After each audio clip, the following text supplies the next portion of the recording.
And now let's welcome in Fundstrat's Tom Lee, a CNBC contributor. It's good to have you back. I know you love this trade, but what do you make of what Mr. Griffin had to say?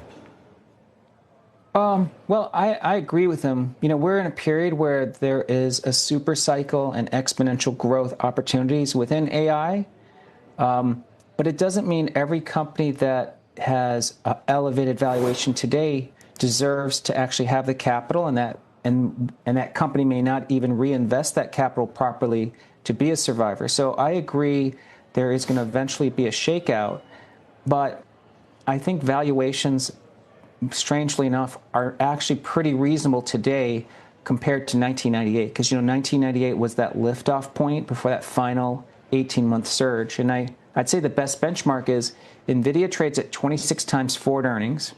Cisco at that same exact moment was at 60 times, and Cisco's PE peaked at 210 times forward earnings. So NVIDIA, to me, is still a bargain at 26 times. It's cheaper than Costco and Walmart, which are close to 50 times forward earnings. Sure, but all valuation isn't created equal.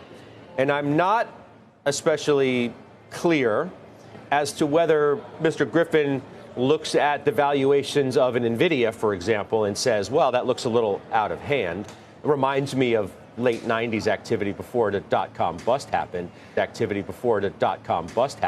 you know, parabolic. And they're related to AI.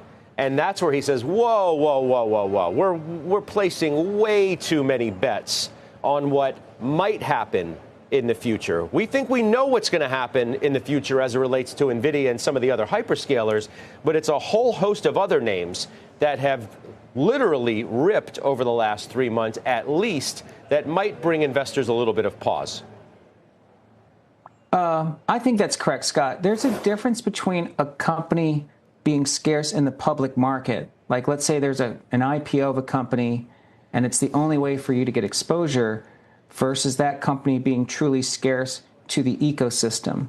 So I do think investors have to discern, is this company going up a lot because this is the only name out of a possible bevy of private companies, or is this the company truly unique and one that is so scarce I got to give it the N=1 valuation? I mean, I think he looks also at a stat like JP Morgan Asset Management's Michael Sembalist brought to us today from his report. And he's good at what he does, okay? Quote, AI-related stocks have accounted for 75% of S&P 500 returns, 80% of earnings growth, and 90% of capital spending growth since ChatGPT launched in November of 2022. Now, some would say, well, obviously, and all of that might be justified, but those are large numbers. Those are really large numbers that have carried a boatload of the weight of this move in the market since then. Yeah, and that's a moment in time, Scott. I mean, just to give some perspective, NVIDIA is about 8% of the S&P 500 market cap weight, but it is also 7% of the earnings. So it's not necessarily distorting equity valuations.